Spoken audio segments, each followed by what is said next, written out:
Medina में उस दिन एक अजीब सी खामोशी छाई हुई थी, जैसे प्रकृति भी गम में डूबी हो। प्यारे नबी सल्लल्लाहु अलैहि वसल्लम की बीमारी की खबर चारों तरफ फैल चुकी थी। हजरत फातिमा रजियल्लाहु अन्हा दौड़ती हुई रसूलुल्लाह सल्लल्लाहु अलैहि वसल्लम के घर की तरफ जा रही थी। उस दिन आसमान का चांद भी जैसे फीका पड़ गया था। सहाबा-ए किराम बैठे हुए थे, किसी की आंखों में आंसू थे, किसी का दिल पत्थर की तरह बोझिल हो चुका था। कोई कुछ बोल नहीं रहा था, बस खामोशी से सिसकियां लेकर रो रहे थे। इधर मोहम्मद रसूलुल्लाह सल्लल्लाहु अलैहि वसल्लम बीमार हालत में अपने घर में मौजूद थे। पास हजरत फातिमा रजियल्लाहु अन्हा और अम्मी जान आयशा रजियल्लाहु अन्हा मौजूद थीं। तब नबी करीम सल्लल्लाहु अलैहि वसल्लम ने फरमाया, ए आयशा, अबू बकर को खबर दो। लेकिन वो इत्तला देने से पहले ही कमरे में दाखिल हो गए। तब नबी करीम सल्लल्लाहु अलैहि वसल्लम ने फरमाया, ए अबू बकर, मैं तुम्हारे पास एक अमानत छोड़ के जा रहा हूं, तुम मेरे सहाबा का ख्याल रखना। ये बातें हो ही रही थीं कि अचानक घर का माहौल बदल गया। एक अजीब नूर घर के आसपास फैलने लगा। हजरत आयशा रजियल्लाहु अन्हा हैरान होकर इधर उधर देखने लगी। घर के बाहर एक हसीन व जमील शख्सियत खड़ी थी। नबी करीम सल्लल्लाहु अलैहि वसल्लम ने फरमाया, दरवाजे के बाहर कौन खड़ा है? ए फातिमा, दरवाजा खोलो। हजरत फातिमा रजियल्लाहु अन्हा ने कहा, या रसूलुल्लाह, मैं उन्हें पहचान नहीं रही, वो एक बेहद हसीन व जमील शख्स हैं। तब रसूलुल्लाह सल्लल्लाहु अलैहि वसल्लम ने फरमाया, तुम उन्हें कैसे पहचानोगी? वो एक ऐसी खूबसूरत हस्ती हैं जो जहां जाते हैं कभी खाली हाथ वापस नहीं आते। वो और कोई नहीं बल्कि हजरत अजराइल फरिश्ता हैं। ये सुनते ही हजरत फातिमा रजियल्लाहु अन्हा की आंखों से आंसू बहने लगे। फिर हजरत अजराइल अलैहिस्सलाम ने सलाम करके घर में दाखिल होने की इजाजत मांगी और कहा, अस्सलामु अलैक या रसूलुल्लाह, या रहमत लिल आलमीन, अल्लाह रब्बुल आलमीन ने आपको सलाम भेजा है। अल्लाह ताला ने मुझे आपके पास भेजा है। या रसूलुल्लाह, अगर आप इजाजत दें तो ही रूह कब्ज करूंगा, वरना वापस चला जाऊंगा। आप जितने दिन चाहें इस दुनिया में रह सकते हैं। तब नबी करीम सल्लल्लाहु अलैहि वसल्लम ने फरमाया, ए अजराइल अलैहिस्सलाम, मेरा तो अल्लाह से एक बात कहना बाकी है। अजराइल ने पूछा, या रसूलुल्लाह, कौन सी बात बाकी है? तब रसूलुल्लाह सल्लल्लाहु अलैहि वसल्लम ने फरमाया, मेरा भाई जिब्राइल कहां है? मैं उससे मुलाकात करना चाहता हूं। उस वक्त हजरत जिब्राइल अलैहिस्सलाम पहले आसमान पर थे। ये सुनते ही फौरन रसूलुल्लाह सल्लल्लाहु अलैहि वसल्लम के घर में दाखिल हो गए। कमरे के अंदर एक गैर फानी नूर की रोशनी फैल गई। उस नूर के बीच में हजरत जिब्राइल अलैहिस्सलाम खड़े थे। उन्होंने फरमाया, या रसूलुल्लाह, ए अल्लाह के पैगंबर, आप क्यों रो रहे हैं? मोहम्मद रसूलुल्लाह सल्लल्लाहु अलैहि वसल्लम ने फरमाया, ए भाई जिब्राइल, मैं इसलिए रो रहा हूं कि जब मैं इस दुनिया से चला जाऊंगा, मेरे गुनहगार उम्मतियों का क्या होगा? तुम मेरे रब से यह बात जाकर मालूम करो। यह सुनकर हजरत जिब्राइल अलैहिस्सलाम फौरन अल्लाह के अर्श की तरफ रवाना हो गए। अल्लाह रब्बुल आलमीन सब कुछ जानते थे, उसके बावजूद अजीम रब्बुल आलमीन ने हजरत जिब्राइल अलैहिस्सलाम से पूछा, ए जिब्राइल, तुम क्यों रो रहे हो? जिब्राइल अलैहिस्सलाम ने अर्ज किया, ए मेरे अजीम रब, ए अल्लाह रब्बुल आलमीन, मैं तो आपके प्यारे हबीब, प्यारे रसूल के लिए रो रहा हूं और आपके प्यारे रसूल अपने गुनहगार उम्मतियों के लिए रो रहे हैं। तब अल्लाह रब्बुल आलमीन ने फरमाया, ए जिब्राइल, जाओ, ये खुशखबरी दे दो कि उन्हें किसी बात की फिक्र करने की जरूरत नहीं। मेरे प्यारे हबीब अपनी उम्मत के लिए जिस तरह मोहब्बत और रहम करते हैं, अल्लाह अपने बंदों पर उससे भी ज्यादा मेहरबान है। क़यामत के दिन मेरे प्यारे हबीब जब तक खुश नहीं होंगे, तब तक उनकी उम्मत के गुनाह माफ होते रहेंगे और वे बगैर हिसाब के जन्नत में दाखिल होंगे। ये खुशखबरी मिलते ही हजरत जिब्राइल अलैहिस्सलाम निहायत तेजी के साथ रसूलुल्लाह के घर में दाखिल हुए। तब रसूलुल्लाह ने फरमाया, ए भाई जिब्राइल, अल्लाह रब्बुल आलमीन ने क्या फरमाया और तुम क्यों रो रहे हो? हजरत जिब्राइल अलैहिस्सलाम ने अर्ज किया, या रसूलुल्लाह, ए अल्लाह के पैगंबर, अल्लाह आपका इंतजार कर रहा है। अल्लाह ने आपको खुशखबरी दी है और मैं इसलिए रो रहा हूं कि आज के बाद मैं कभी वही अल्लाह का पैगाम लेकर नहीं आ सकूंगा। मैं इस दुनिया के बहुत से अंबिया किराम के पास वही लेकर आया, लेकिन सबसे ज्यादा बार तो आप ही के पास आया हूं। आज मेरा दिल बहुत बोझिल है। तब रसूलुल्लाह ने फरिश्ते को तसल्ली दी और फिर मोहम्मद रसूलुल्लाह ने हजरत अजराइल अलैहिस्सलाम को इजाजत दी। इस पर हजरत अजराइल फरिश्ते ने सबसे पहले अपना हाथ रसूलुल्लाह के सीना मुबारक पर रखा। तब नबी करीम ने फरमाया, ए भाई अजराइल, जान निकालने की जितनी तकलीफ है वो मुझे दे देना, मगर मेरी उम्मत को ना देना। तब हजरत अजराइल ने कहा, या रसूलुल्लाह, आपको परेशान होने की जरूरत नहीं। आपकी उम्मत में जो सच्चे ईमान वाले होंगे उनकी रूह इस तरह कब्ज की जाएगी जैसे एक बच्चा मां की गोद में दूध पीते पीते सो जाता है। यह सुनकर रसूलुल्लाह मुतमिन हो गए। फिर आहिस्ता आहिस्ता बहुत इज्जत व कहार के साथ यह अमल मुकम्मल हुआ और रसूलुल्लाह की रूह मुबारक अल्लाह के अर्श की तरफ ले जाई गई। हजरत फातिमा रजियल्लाहु अन्हा, अम्मी जान आयशा रजियल्लाहु अन्हा गोया खामोश साकित बेजुबान हो गई। फिर दुनिया रुक सी गई, मदीना की हवाएं थम सी गई, जमीन चंद लम्हों के लिए जैसे साकित हो गई। तमाम मखलूक रोने लगी। यह खबर बहुत जल्द पूरे मदीना में फैल गई। यह खबर सुनकर हर मुसलमान का दिल टूटकर रेजा रेजा हो गया। उनके दिल छलनी हो गए, जमीन उनके कदमों तले निकल गई। रहमत वाले नबी के आशिक, जिंदगी भर के साथी और जान निसार साहबा जो आपको अपनी जान से भी ज्यादा चाहते थे, वो इस खबर को सुनकर कई तो बेजुबान हो गए और कई बच्चों की तरह झारो कतार रोने लगे।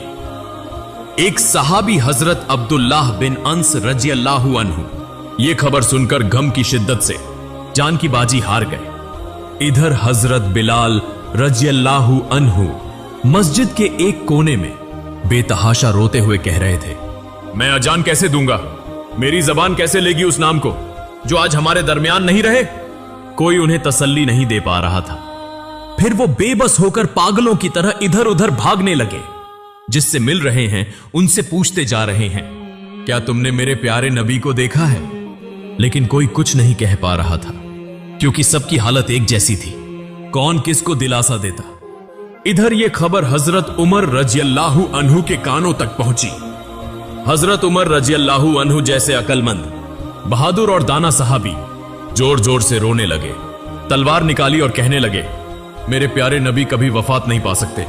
जो कहेगा कि हमारे नबी का इंतेकाल हो गया है, मैं उसे तलवार से 2 टुकड़े कर दूंगा। वो हमें छोड़कर नहीं गए, वो हमारे दरमियान मौजूद हैं। उसी समय हजरत अबू बकर रजियल्लाहु अन्हु वहां पहुंचे और फरमाया, ए मदीने के लोगों, जान लो कि सिर्फ अल्लाह ही हमेशा जिंदा रहने वाला है। वह कभी नहीं मरता। वही अजीम है, वह सबसे आला है। इस दुनिया में जितने भी नबी और रसूल तशरीफ लाए, सबको एक दिन मौत का जायका चखना पड़ा।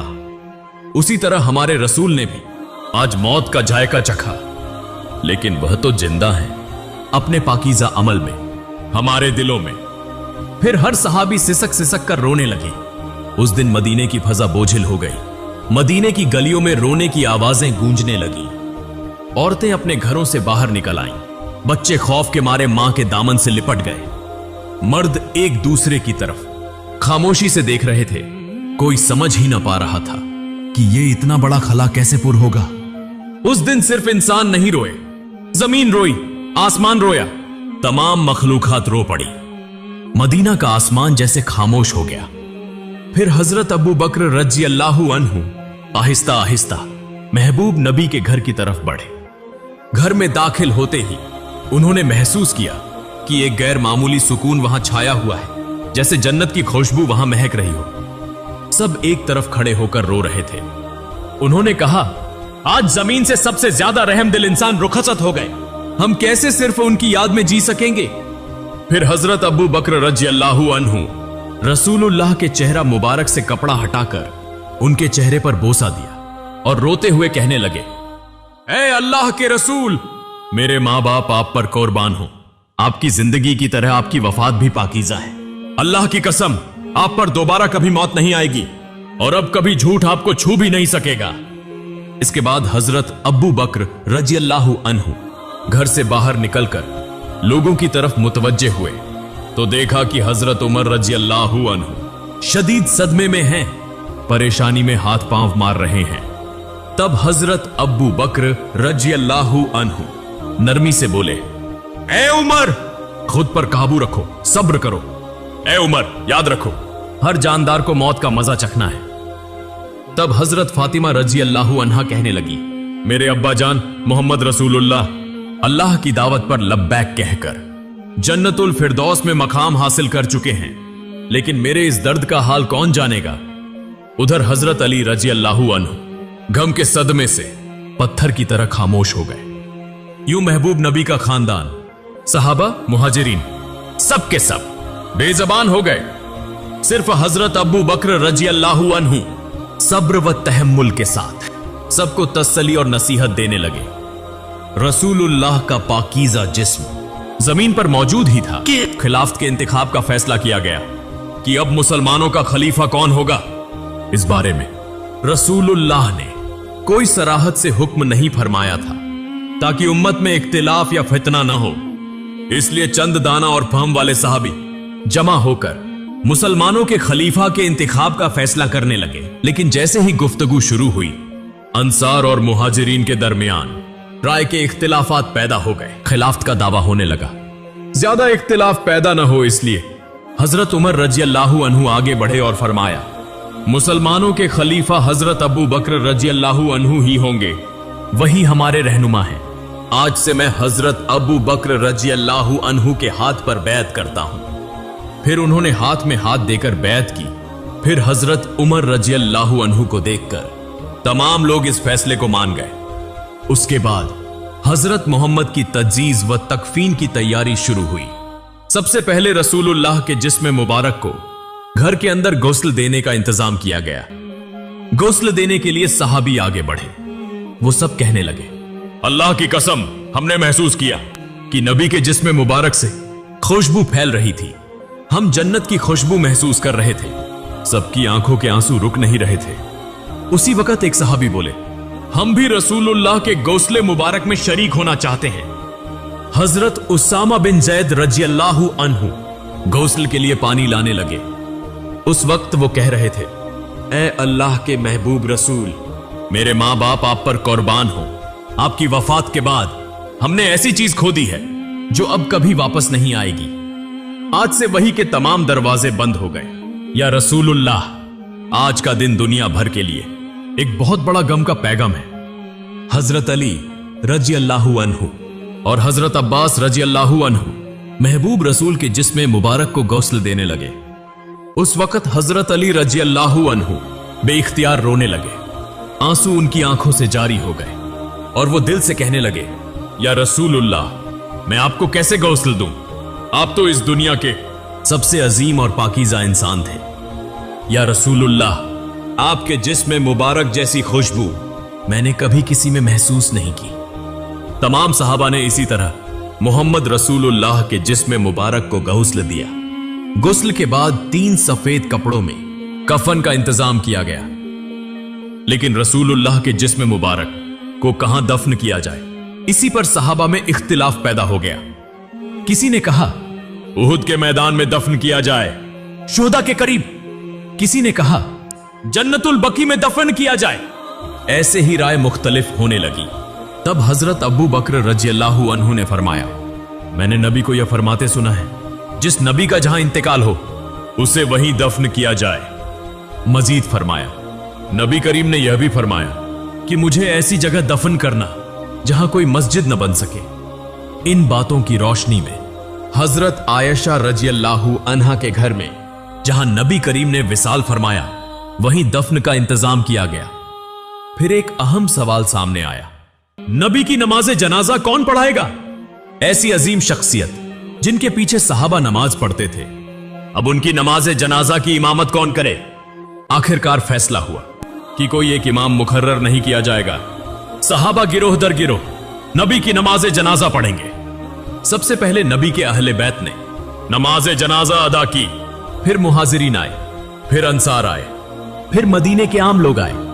इसी तरह बारी बारी नमाज जनाजा मुकम्मल की गई। नमाज जनाजा मुकम्मल होने के 22 घंटे बाद सैयदुल मुरसलीन खातिमुन नबीयीन रहमतुल लिल आलमीन मोहम्मद रसूलुल्लाह का जिस्म मुबारक हमेशा के लिए इंसानों की नजरों से ओझल कर दिया गया। उसके बाद हजरत फातिमा रजी अल्लाह अन्हा उस जगह गईं जहां रसूलुल्लाह बैठा करते थे। नरमी से उस जगह को छुआ और जारो कतार रोते हुए फरमाया, अब्बा जान, या रसूलुल्लाह, आप तो हमें यतीम करके चले गए। आज मदीना इतना खामोश क्यों है? हवा में आपकी मोहब्बत भरी आवाज क्यों नहीं आती? फिर वो शिद्दत से फरियाद करने लगी, या रसूलुल्लाह, आप तो फरमाया करते थे कि हम जन्नत में एक साथ होंगे, लेकिन मैं इस वक्त तक कैसे इंतजार करूं? ये दुनिया मेरे लिए बिल्कुल खाली हो चुकी है। फिर हजरत फातिमा रज़ियल्लाहु अन्हा रसूलुल्लाह की कब्र मुबारक के करीब जाकर रोते हुए कहने लगी, या रसूलुल्लाह, आप तो वही हस्ती हैं जिन पर अल्लाह की रहमत नाजिल होती थी। हजरत जिब्रील अलैहिस्सलाम आपके पास वही लेकर आते थे। आज वह वही का दरवाजा बंद हो गया। आज यह मदीना इतना सन्नाटा, इतना खामोश क्यों है? उधर हजरत बिलाल रज़ियल्लाहु अन्हु खामोश और गमगीन होकर मस्जिद नबवी में मौजूद थे। उसी वक्त चंद सहाबा उनके पास आए और अर्ज करने लगे, बिलाल, हमारे लिए एक बार अजान दे दो ताकि हम नबी करीम के दिनों को याद कर सकें। तब हजरत बिलाल रज़ियल्लाहु अन्हु अजान देने के लिए तैयार हुए। अल्लाहु अकबर, अल्लाहु अकबर। जैसे ही उनकी मीठी आवाज बुलंद हुई, सब रोने लगे। फिर जब कहा, अशहदु अल्ला इलाहा इल्लल्लाह, तो रोने की आवाज और तेज हो गई। लेकिन जब कहा, अशहदु अन्ना मुहम्मदन रसूलुल्लाह, तो हजरत बिलाल रज़ियल्लाहु अन्हु की आवाज रुक गई। वो आगे न बोल सके, जोर जोर से रोने लगे। मीनारे पर बैठ गए। पूरा मदीना एक बार फिर गम में डूब गया। हजरत बिलाल रज़ियल्लाहु अन्हु कहने लगे, मैं मदीना में नहीं रह सकता। रसूलुल्लाह नहीं रहे तो मैं यहां क्यों रहूं? उसी दिन वो मदीना छोड़कर चले गए और फिर कभी अजान न दी सिवाय एक बार के। लेकिन हजरत उमर रज़ियल्लाहु अन्हु, जिन्हें सख्त दिल और बहादुर लीडर समझा जाता था, नबी की वफात के बाद वो भी टूट गए। वो सड़क के किनारे बैठे थे, अकेले अकेले कह रहे थे, जैसे ही रहमत के नबी की कब्र मुबारक की तरफ देखता हूं, मेरा सीना फटने लगता है। मुझे यूं लगता है कि वो उठेंगे और हमें कहेंगे, उमर मत रो, मैं तुम्हारे साथ हूं। लेकिन वो तो वापस नहीं आएंगे। उनके सीने से रोने की आवाजें आने लगी। वो उमर जो कभी किसी के सामने न रोए, आज सड़क के किनारे बैठकर अकेला रो रहा है। फिर हजरत अबू बकर रज़ियल्लाहु अन्हु एक दिन रहमत वाले नबी की कब्र के पास बैठे और कहने लगे, या रसूलुल्लाह, मैं हमेशा आपके साए में रहा, आपके साथ हंसता था, आपके साथ रोता था, लेकिन आज मैं तन्हा हूं, मैं अकेला हूं। आपके बिना मैं ये जिंदगी कैसे गुजारूं? अबू बकर रज़ियल्लाहु अन्हु नबी करीम के विसाल के बाद सिर्फ 2 साल जिंदा रहे। वो 2 साल ऐसे गुजरे जैसे हर दिन एक सदी हो। अगर आप चाहें तो उसके बाद का हिस्सा भी मैं दे सकता हूं। फिर हजरत अबू बकर रज़ियल्लाहु अन्हु अपने घर में आराम फरमा रहे थे। एक रात उन्होंने ख्वाब देखा, रसूलुल्लाह उन्हें फरमा रहे हैं, अबू बकर, मैं तुम्हारा इंतजार कर रहा हूं। यह ख्वाब देखकर हजरत अबू बकर रज़ियल्लाहु अन्हु फौरन नींद से जाग उठे, दिल ही दिल में मुस्कुराए और कहने लगे, मेरा वक्त आ चुका है। यूं चंद दिन गुजरने के बाद वो आहिस्ता आहिस्ता बीमार हो गए। जब उनकी वफात का वक्त करीब आया, तब उन्होंने अपने अजीज सहाबा भाइयों से कहा, मुझे रसूलुल्लाह के पहलू में दफन करना, मैं उन्हीं के पास वापस जाना चाहता हूं। जब हजरत अबू बकर रज़ियल्लाहु अन्हु ने वफात पाई तो उन्हें नबी करीम के पहलू में दफन किया गया। तब ऐसा महसूस हुआ जैसे मदीना के आसमान से फिर से रोने की आवाजें आने लगी। हजरत मोहम्मद रहमतुल लिल आलमीन, शफकत वाले नबी, मोहब्बत वाले नबी, हम जैसे उम्मतियों के लिए कितनी तकलीफें बर्दाश्त फरमाई, लेकिन आज क्या हम वाकई नबी करीम से मोहब्बत करते हैं? क्या हम आज भी उनके गम को महसूस करते हैं? क्या हम उन्हें याद करते हैं? क्या हम उनकी सुन्नत को थामे हुए हैं? या अल्लाह, हमारे दिलों को नबी की मोहब्बत से भर दे। या अल्लाह, हमें ऐसी जिंदगी अता कर कि हम नबी के रास्ते पर चल सकें। या अल्लाह, हमें ऐसी मौत अता फरमा कि हम जन्नत में नबी से मुलाकात कर सकें। प्यारे नाजरीन, आइए हम सब अहद करें कि हम नबी के किरदार को अपनाएंगे, उनके अखलाकत को अपनाएंगे, सादा और सीधे रास्ते पर चलेंगे और मौत के वक्त पाकीजा कलिमा पढ़ते हुए अपने रब के हुजूर हाजिर होंगे। अल्लाह रब्बुल आलमीन हम सबको यह तौफीक अता फरमाए। आमीन।